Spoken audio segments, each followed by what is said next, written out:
everybody. Thank you for joining me today. So today is number 17, the 17th day of my 25 Days of Christmas series. And we're going to be doing this Operation Right Home sketch.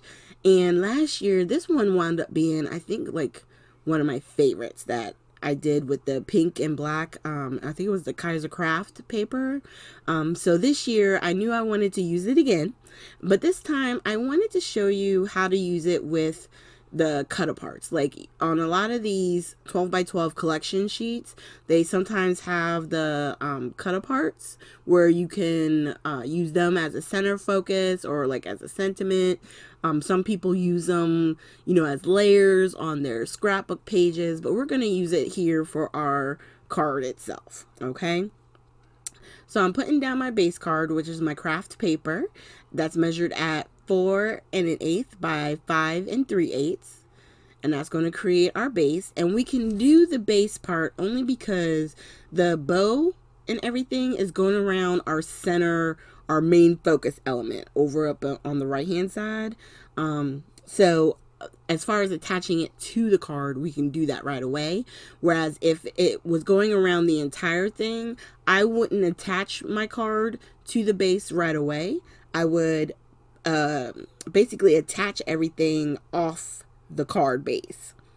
Put my twine or my ribbon, whatever it is I'm putting around it, and then attach it to the base, so that way your edges or your ends of those items would be securely between it and the base, and you wouldn't have to worry about it coming apart. So for our image here, I'm going to be using a lot of the glitter paper, but it just was easier this way to just cut it out a 1/4 of an inch bigger than my image that I cut out from the 12 by 12 paper pack, which is this really pretty tree. And sometimes that really and truly is all you need. Now, at this moment, obviously, I'm having a slight brain fart because I should have remembered I wanted to put my thread around it.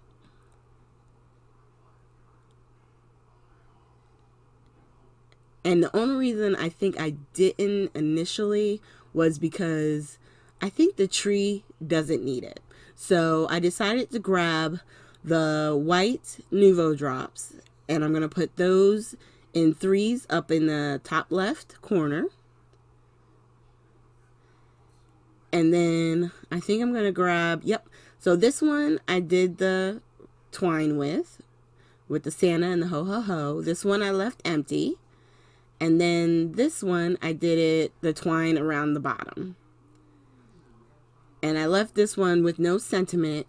You can always add one later if you wanted to, just attach it down at the bottom, or, you know, however it works best for you.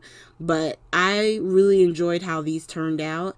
And like I said, you can get it right from the pattern paper, the cut-aparts. So here are close-ups of all of our different cut-aparts and how they came out at the end, okay? And they're really super cute cards. They really are. I just wanted to remind you guys to make sure that you hit the like, subscribe, and share button. And though this is day 17 and I'm past the 12 days, the first 12 days of Christmas, still check out my friend's links down in the more section below. If you haven't had a chance to see Miss Jeannie's videos that she did for the first 12 days of the month, definitely check them out. She's really great. Let's get her subbies, you know, increase. She does jewelry, all kinds of projects, so definitely check her out. And of course, my bestie Beatriz, check her channel out as well. So thank you guys, and I hope you have a great day.